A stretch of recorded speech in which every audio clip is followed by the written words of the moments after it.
চীন ও পাকিস্তানের পারমাণবিক অস্ত্রের মালিকানা দক্ষিণ এশিয়ার যে দেশগুলো পরোক্ষভাবে ভোগ করছে। নিউজের টাইটেল দেখে অনেকের চোখই কপালে উঠবে, কিন্তু যারা আন্তর্জাতিক বিশ্লেষক তারা বিষয়টির মানে অনেক আগেই বুঝতে পেরেছেন। আমরা আজ ভারতের যে মানচিত্র দেখতে পাচ্ছি তা আসলে ভারতের মানচিত্র নয়। এই মানচিত্রের ভিতরে রয়েছে আরও কয়েকটি স্বাধীন দেশ এবং জোর করে দখল করা ভূমি।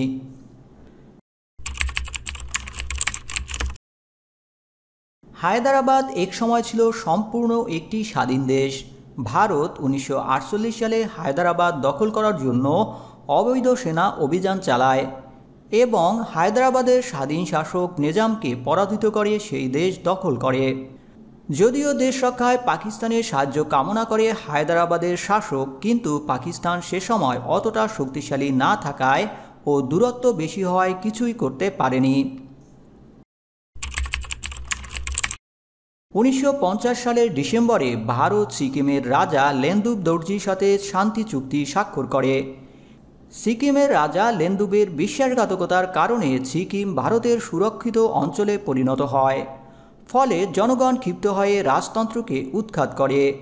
সেই বিশৃঙ্খলার সুযোগ নিয়ে ভারত সাথে সাথে 1973 সালের এপ্রিলে সিকিম দখল করে।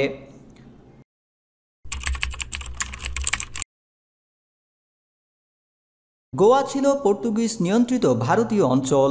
গোয়াকে ভারতের সাথে অন্তর্ভুক্ত করতে গোয়ার শাসককে বোঝানো হয় এবং জনগণকে না জানিয়ে গোপন চুক্তি করা হয়।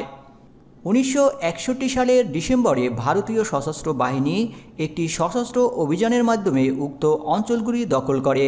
পরে তা ভারতীয় ইউনিয়নে অন্তর্ভুক্ত করা হয়।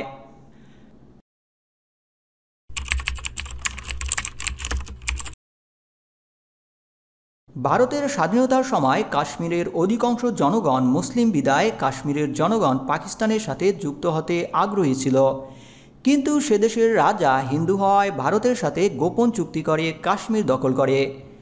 এভাবেই ভারত অনেক স্বাধীন দেশ দখল করে বিশাল মানচিত্রের অধিকারী হয়। এখানেই ক্ষান্ত থাকেনি ভারত। তারা নেপাল ও ভুটানকেও তাদের দেশের সাথে অন্তর্ভুক্ত করতে তলে তলে অনেক চেষ্টা চালিয়েছে, কিন্তু এই দেশ দুটি চীন লাগোয়া হওয়ায় প্রকাশ্যে সেনা পাঠিয়ে তা দখল করা সম্ভব হয়নি। অপরদিকে বাংলাদেশকে স্বাধীনতায় সাহায্যের পিছনেও অনেকে ভারতের ভিন্ন চক্রান্ত দেখে থাকেন। স্বাধীনতার পর থেকেই বাংলাদেশের প্রতি রয়েছে তাদের কুনজর, কিন্তু চীন ও পাকিস্তান তাদের চিরশত্রু হওয়ায় এবং দুদেশই পারমাণবিক শক্তিধর হওয়ায় সেটি সম্ভব হচ্ছে না। কারণ বাংলাদেশের সেনা পাঠালে ভৌগোলিকভাবে গুরুত্বপূর্ণ বাংলাদেশকে রক্ষায় সাহায্যে এগিয়ে আসবে চীন ও পাকিস্তান। এই ভয়ই হয়তো ভারত বাংলাদেশ দখলের চিন্তা বাদ দিয়ে নানাভাবে শোষণ করে যাচ্ছে। না হলে অনেক আগেই বাংলাদেশের কপালে হয়তো খুব খারাপ লেখা ছিল। আর ভারতের শাসক গুজরাটের কসাইখ্যাত মোদির অখণ্ড ভারতের অলীক স্বপ্ন সে আশঙ্কাকে আরও বাড়িয়ে দিচ্ছে।